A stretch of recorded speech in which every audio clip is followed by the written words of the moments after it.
வாழ்க்கைங்கிறது ரொம்ப அழகானது. அழுங்க, கவலைப்படுங்க, சண்டை போடுங்க, பிரச்சனை இல்லை. சிரிக்கிற நேரத்துல சிரிச்சிருங்க, நீங்க தப்பிச்சிருவீங்க. நம்ம சிரிக்கிறது கணவன் மனைவிக்குல சண்டை வராம இருந்தா நல்லாவா இருக்கும்? சண்டை வரணும், அப்பதான் பக்கத்து வீட்டுக்காரன் சந்தோஷமா இருப்பான். ஆனா சமாதானமாக தெரிஞ்சிடணும், அதான் மனு தத்துவம். அப்படியே அடிச்சு குதறி சண்டை போட்டு 2 பேர் ஹஸ்பண்ட் ஒய்ஃப் சண்டை பேசிக்கிறல, ஓகே, நோ ப்ராப்ளம். ஆனா மறுநாள் யாராவது ஒரு ஆளு சிரிச்சுட்டா பேலன்ஸ் ஆயிரும். நம்மளும் சிரிச்சிட்டோம்னு வச்சுக்கிறீங்களேன், பிரச்சனை தீர்ந்துரும்.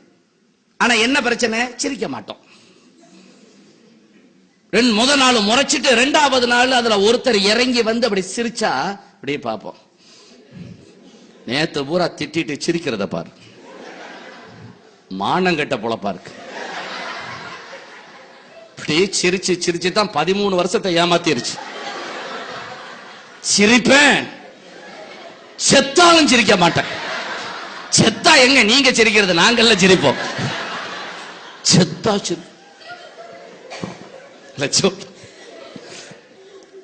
ஆக அங்க ஒருத்தர் இறங்கி வந்து விட்டால் போதும். அது இல்ல, ஏண்டா நம்ம தோத்துருவோமோன்னு பயம். சிரிச்சுட்டா நான் தோத்துருவனோ? நீங்கள் வாழ்க்கையில் ஜெயித்து விடுவீர்கள். சமீபத்தில் என்ன கவுன்சிலிங்ல ஒருத்தவங்க ஒரு குரூப் வந்தது. இந்த கவுன்சிலிங்லாம் இப்ப நான் ஏன் பண்றது இல்லைண்டா அதுக்கு ஒரு காரணம் இருக்கு.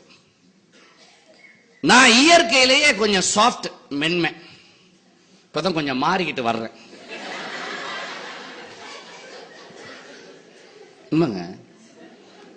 ஒரு 6-7 வருஷத்துக்கு முன்னாடி நாட்டுல நிறைய பெண்கள் மாநாடு நடக்கும். அதுல காடியர் இப்ராஹிம் என்னத்தான் கூப்பிடுவாங்க. எனக்கு ஒரு சந்தேகம் ரொம்ப நாளா, ஏன் நம்மள பெண்கள் மாநாட்டுக்காக கூப்பிடுறாங்க? மீசை இல்லாததுனால நம்மள வேற கேட்டகரியில சேர்த்துட்டாங்களோ அப்படின்லாம் எனக்கு ஒரு பயமா இருந்துச்சு. உண்மை உண்மை, பெண்கள் மாநாட்டுல பேசுவேன், பெண்கள் கண்கள் அப்படிதான் பேசணும், வேற என்ன பேசுறது. ஒரு தடவை வயசான ஒரு தாத்தா பாட்டிய கவுன்சிலிங் கூட்டிட்டு வந்திருக்காங்க நம்மள்ட்ட. அது என் தாத்தா வயசு. நான் உட்காந்து கேட்டுக்கிட்டு இருக்கேன். அவங்க 2 பேரும் வாடா போடா வாடி போடான்னு பேசி வாடி போடின்னு பேசிக்கிட்டு இருக்காப்ல. நான் இடையில பாட்டிண்டா நீ வாய மூடு. என்ன உனக்கு வந்தா தெரியும். இப்ப என்ன கவுன்சிலிங் பண்றது? அதே மாதிரி ஒரு தடவை கவுன்சிலிங்க்கு கணவன் மனைவியை கூட்டிட்டு வந்து கல்யாணம் பண்ணி 6 மாசம். அந்த பொண்ணு வாங்க வாங்கன்னு வாங்குது, இந்த ஆள் இப்படி உட்கார்ந்துருக்காப்ல அம்பி மாதிரி.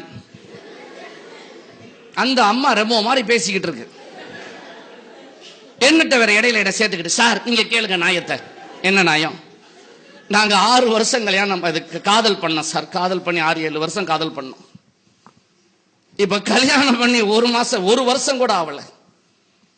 1 வருஷத்துல என்ன 10 தடவை தூக்கி போட்டு மீச்சுட்டான். காதல் பண்ணும்போது என்னென்ன வாக்குறுதி கொடுத்தான்னு கேளுங்க. என்னையா வாக்குறுதி கொடுத்த? நிறைய கொடுத்த சார், மறந்துட்டேன். எதையாவது பேசுறது, கடைசியில நாம மாட்டிக்கிட்டு நின்றுகிட்டு. சரி என்னம்மா சொன்னாரு சொல்லுங்க. நான் கடைசி வரைக்கும் உயிரா இருப்பேன், நிழலா இருப்பேன், கடைசி வரைக்கும் உன் கூடவே இருப்பேன். இது சொன்னாலும் பரவாயில்ல. இதையும் தாண்டி ஒண்ணு பேசியிருக்கேன் அந்த ஆளு. கடைசி வரைக்கும் நான் உன் நைட்டியா இருப்பேன். இதையே நீ பேசுன. நீ எனக்கு முதல்ல நைட்டிங்கிறது விளங்கல. என்ன அப்படின்ட்ட, புதுசா இருக்க அப்படி நைட்டி. யோ அதெல்லாம் ஐயா நீ சொன்ன, ஒரு வேகத்துல சொல்லிட்ட, மூடு. வேகத்துல சொல்லிட்டியா நீ? இந்த மாதிரி பல மாதிரி பிரச்சனை. ஒரு ஆளு அவருடைய கல்யாண பத்திரிகை எடுத்து இப்படியே பார்த்துக்கிட்டே இருந்தாராம். பார்த்துக்கிட்டு இருந்தாராம் ரொம்ப நேரமா. மனைவி வந்து கேட்டாங்களா, ஏங்க கல்யாணம் பண்ணி 15 வருஷம் ஆச்சு, 3 குழந்தையும் பெத்தாச்சு, இப்ப என்ன கல்யாண பத்திரிகை எடுத்து பார்த்துக்கிட்டே இருக்கிறீங்க? ரொம்ப நேரம் அப்படியே பார்த்துக்கிட்டே இருந்தாராம். மீன் வந்து கேட்டா, என்னதான் பாக்குறீங்க அந்த கல்யாண பத்திரிகையில? அவர் சொன்னாரா, வேற ஒண்ணு இல்ல, எல்லா பொருளுக்கும் எக்ஸ்பைரி டேட் இருக்கு, இதுக்கு இருக்கான்னு பாக்குறேன். நுந்து போய் காதல் பண்ணும்போது இந்த போன்ல எப்படி பிரச்சனை வரும் தெரியுமா? எப்படி வரும்? போனுக்கு தான் பிரச்சனை வரும் காதல் பண்ணும்போது. ஏன் போன் பண்ணல, ஏன் போன் பண்ணல, ஏன் இவ்வளவு நேரம் பண்ணல, ஏன் பண்ணல, ஏன் இவ்வளவு நேரம் எங்க போனீங்க, ஏன் பண்ணல, அது காதல் பண்ணும்போது. ஆனா கல்யாணம் பண்ணவன ஏன் தெரியுமா எப்படி தெரியுமா பிரச்சனை வரும்? அதே போன்ல எப்படி வரும்? ஏன் பண்ற, ஏன் பண்ற, காலையில பண்ணிட்டேன்ல வருவேன்ல அப்புறம் என்ன, ஏன் பண்ற. ஒரே விஷயம் தான். காதல் பண்ணும்போது ஏன் பண்ணல, கல்யாணம் பண்ணும்போது ஏன் பண்ற, அதான் வருவேன்ல மூடு, மாட்டிட்டன்ல. இதுதான் வாழ்க்கை. நிறைய பேர் மனைவிட்ட மாட்டிக்கிறது காரணம் என்ன தெரியுமா? வேற ஒண்ணும் கிடையாது. இந்த தண்ணிய போட்டுட்டு தண்ணியா போட்டோமா போதை வந்துச்சா மூடிக்கிட்டு தூங்கணுமான்லாம் கிடையாது. தண்ணிய போட்டுட்டு மனைவிட்ட வளர்றது. ஏன்னா தண்ணிய போட்டுட்டா மதுபானம் குடிச்சிட்டா உண்மைதான் வரும்.